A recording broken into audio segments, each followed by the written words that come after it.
Hello दोस्तों, मैं शंकर कुमार। आप देख रहे हैं राज एडुकेयर नालंदा। मैं आपको इस वीडियो में 10वीं कक्षा का चौथा अध्याय आपको बताने वाला हूँ। दो चर वाले रैखिक समीकरण जानना है। दो चर वाला रैखिक समीकरण क्या होता है? दो चर वाले रैखिक समीकरण क्या होता है? तो इसमें ऐसा समीकरण होता है जिसमें दो चर होता है। जैसे अगर एक चर हो जाता है x तो दूसरा चर y, यानी दो अक्षर होता है। दो चर द्वारा जो समीकरण बनता है उसे दो चर वाला समीकरण कहते हैं। और दो चर वाले रैखिक समीकरण किसे कहेंगे? ऐसा समीकरण जो दो चर में हो, प्रत्येक चर का घात एक हो, तो उसे हम दो चर वाले रैखिक समीकरण कहेंगे। दो चर वाले रैखिक समीकरण को हल करने के लिए चार विधियां हैं। कितनी विधियां हैं? चार विधियां हैं। पहला है ग्राफीय विधि, दूसरा है प्रतिस्थापन विधि, तीसरा है विलोपन विधि, चौथा है वज्र गुणन विधि। इस तरह से दो चर वाले रैखिक समीकरण है जो चार विधि द्वारा हल किया जाता है। तो इसमें हम जानेंगे प्रतिस्थापन विधि और विलोपन विधि। इन दोनों विधियों द्वारा हल करके देखेंगे और सीखेंगे।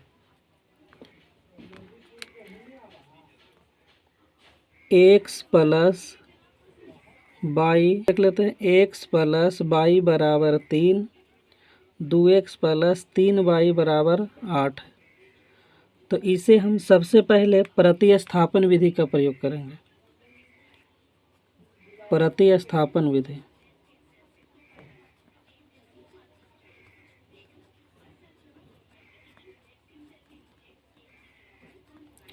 प्रतिस्थापन विधि से इसमें हम कोई भी समीकरण को x या y के रूप में हम लिख लेंगे, अकेले कर लेंगे। जैसे देखिए है, पहला ही समीकरण ले लेते हैं। x प्लस वाई बराबर 3 है, तो x को हम अकेले रख देते हैं और 3 है, इधर है y प्लस में है, दाहिना तरफ ले जाएंगे, माइनस में y हो जाएगा। इस तरह से हम x को अकेले कर देते हैं।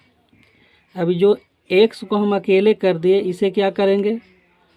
तो इसमें देखिए पहला समीकरण ये है, ये दूसरा समीकरण है।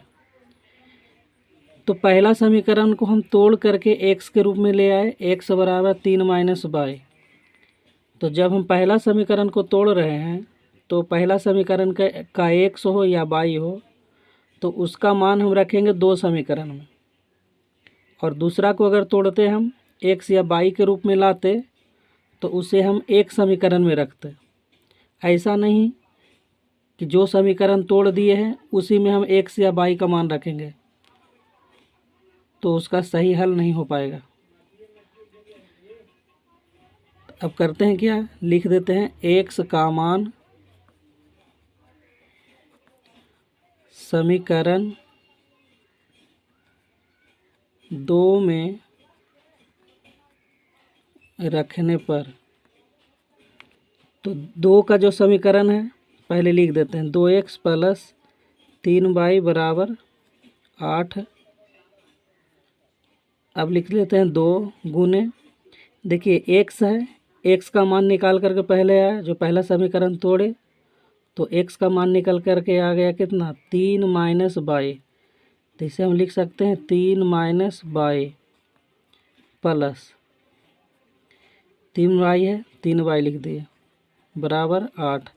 अब क्या करेंगे कि गुना कर देंगे। 2 में 3 से गुना करेंगे 6 प्लस है माइनस, 2 में 3 से गुना करेंगे 6 प्लस माइनस होगा, 2 जैसा चिन्ह माइनस होगा।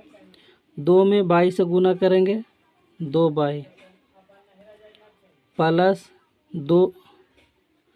अब देखिए 3y है, 3y लिख दिए बराबर हो गया 8। अब क्या करेंगे कि 2y है 3y, माइनस में 2y 3y प्लस में 2 जैसा चिन्ह में है तो घटाने का काम होगा। तो 3y में से 2y घट जाएगा तो बच जाएगा केवल y। इधर 8 है दाहिने तरफ लिख दिए। इधर देखिए बाएं तरफ प्लस में कुछ नहीं तो चिन्ह क्या है, प्लस है, कुछ नहीं तो प्लस के चिन्ह के साथ है, तो इसे हम दाहिना तरफ ले जाएंगे तो हो जाएगा माइनस। अब देखिए y बराबर हो गया 8 में से 2 घटा, 8 में से 6 घटा, y बराबर 8 माइनस 6 है तो 8 में से 6 घटा तो 2। अब x बराबर 3 माइनस y, तो 3 में से 2 घट जाएगा, y का मान आया 2 ना, 2 घट जाएगा तो घटाने के बाद प्राप्त होगा 1। तो देखिए x का मान प्राप्त हो गया 1 और y का मान प्राप्त हो गया, y का मान प्राप्त हो गया 2। ये हो गया प्रतिस्थापन विधि से। अब इसे देखेंगे विलोपन विधि से। x प्लस y बराबर 3 और है 2x प्लस 3y बराबर 8। इसमें देखिए समीकरण 1 समीकरण 2 है, लिख देते हैं। देखना यही है कि x को बराबर करें या y को, या तो हम x को बराबर कर सकते हैं या तो y को बराबर कर सकते हैं। तो इसे बराबर कैसे करेंगे ये जान लेना है। तो चलिए हम x को बराबर करके देखते हैं। तो x देखिए पहला गुणांक, पहला समीकरण में x का गुणांक 1 है, 1 लिख दिए गुना में।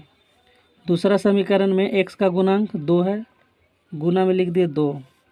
अब जो गुना करके आता है वैसा ही लिख देंगे। अब गुना करेंगे, 2 में 1 से गुना करेंगे हो गया 2x प्लस 2 में y से गुना करेंगे हो जाएगा y, 2 में 3 से गुना करेंगे हो जाएगा 6। अब देखिए 1 से गुना करेंगे तो 1 से गुना करेंगे तो सब वही रह जाएगा, जैसे में हम 1 से 2x में गुना करते हैं तो वही हो गया 2x। 3y में 2 से गुण x, 3y में 1 से गुना करेंगे तो हो जाएगा वैसा ही 3y। 8 में 1 से गुना करेंगे तो 8। अब क्या करेंगे, समीकरण 1 में हम 2 को घटा रहे हैं, जिसे हम घटा रहे हैं उसमें चिन्ह बदल देना है। माइनस प्लस है तो माइनस, कुछ नहीं तो प्लस है इसलिए माइनस, ये भी प्लस है तो माइनस, ये भी कुछ नहीं चिन्ह तो प्लस है तो इसे हम लिख देंगे माइनस। अब देखिए इसे घटाएंगे, 2 में से 2 घटेगा तो घटा न करके हम इसे काट सकते हैं। इधर बच गया कितना, 2y है प्लस में और 3y हो गया माइनस में, क्योंकि इसका चिन्ह बदल दिए हैं। तो 3y में से 2y घटेगा तो y होगा, लेकिन बड़ा इसमें कौन है, माइनस वाला ना, तो माइनस y हो जाएगा। इधर 8 में से 6 में से 8 को घटाएंगे तो हो जाएगा -2, क्योंकि 8 का चिन्ह बड़ा माइनस है, बड़ा और 8 का चिन्ह माइनस है, 6 का चिन्ह प्लस है, घटेगा तो बड़े का चिन्ह होता है। अब देखिए इधर माइनस में y है, इधर माइनस में 2 है, तो माइनस माइनस दोनों तरफ है तो छोड़ देंगे तो हो जाएगा y बराबर 2। अब क्या करेंगे, लिख देंगे इसे y का मान समीकरण 1 में रखने पर। देखिए इसमें हम समीकरण कोई किसी में भी मान रख सकते हैं। इसमें y का मान हम किसी भी समीकरण में रख सकते हैं, एक समीकरण हो या 2 समीकरण हो, दोनों में से कोई भी समीकरण में हम y का मान हम रख सकते हैं विलोपन विधि में। तो पहला समीकरण ले लेते हैं। पहला समीकरण है x प्लस y बराबर 3। तो देखिए x के जगह पर x लिख दिए, y का मान दिए हुए 2 2 लिख दिए, बराबर हो गया 3। तो x बराबर हो जाएगा 3 प्लस में 2 है, इधर जाएगा तो दाहिने तरफ जाएगा तो माइनस में 2। x बराबर हो गया 3 में से 2 घटा तो 1। इस तरह से हमें x का मान 1 प्राप्त हो गया और y का मान प्राप्त हो गया 2। यही निकालना था।